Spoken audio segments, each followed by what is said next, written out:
G'day, I'm Kurt from the Game Management Authority.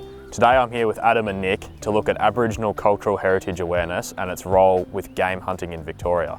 Now Adam, you're also an authorised officer. What does your department look after? That's right, so I work for the First Peoples State Relations. We're authorised officers under the Aboriginal Heritage Act, and our main role is to protect Aboriginal cultural heritage throughout Victoria.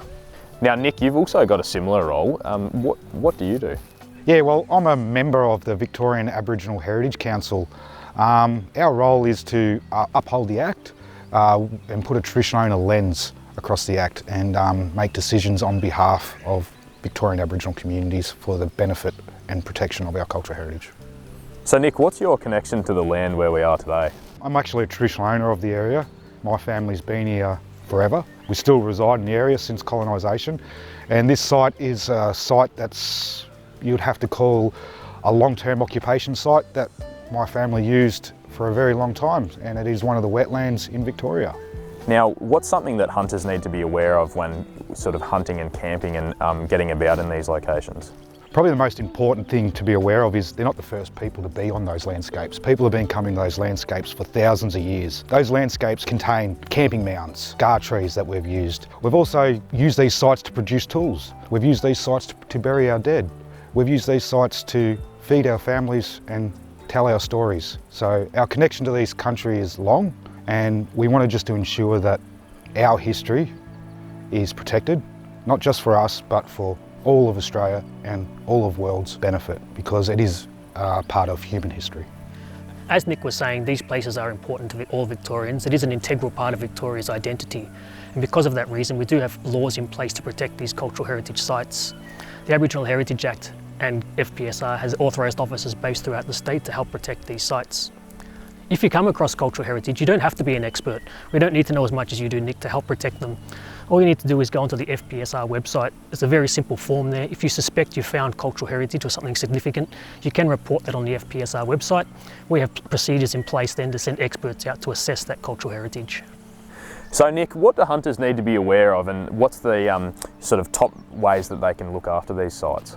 Probably the most important thing when ever being on any wetland or anywhere in Victoria that's off the track is to stay on the track. Another important thing too is when it comes to firewood harvesting. I would never harvest anything from an old growth tree. There's too much potential that it is a culturally modified tree. Even if it has fallen over, there could be a scar on the bottom or a ring. And hunting occurs across private and public land across Victoria. Now, sites are also private and public as well. How does that tie in with you, Adam?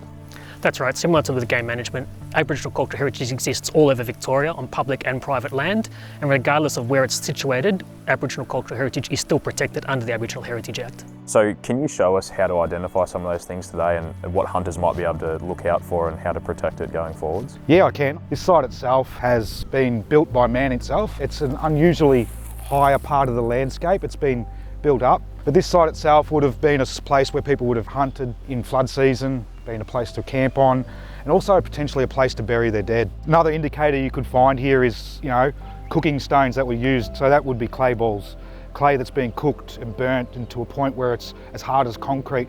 These sites are numerous across every wetland. They're generally on eastern sides of wetlands, so that's a good indicator we can avoid. So Nick, what are some other earth features that hunters might come across that they need to be aware of?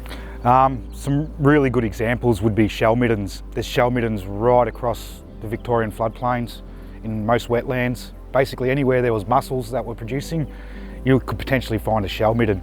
Now what a shell midden is, it's a deposit of mussels and other potential freshwater mussel species. And what it is someone literally sat there for a long, long time, harvesting mussels over a long time, cracking them open, cooking them, and left a deposit there. So Nick, here we've got a scar tree. Can you tell us a little bit about this? Obviously, scar trees or culturally modified trees are trees where people have in past practices removed bark for numerous reasons. Bark may have been removed to create a canoe, to create a slab of bark to put on the roof of your house, so a coolerman. It could have even been used as a way of transporting food, to create a small piece of bark to even put your baby in. So culturally modified trees are everywhere along our waterways. There is lots of them out there, and they are all registered and highly important. Sort of to summarise, what are the key points that people need to look out for? Obviously the key one is stick to the tracks, launch your boat where appropriately, keep your camp tidy, and never harvest anything from an old growth tree.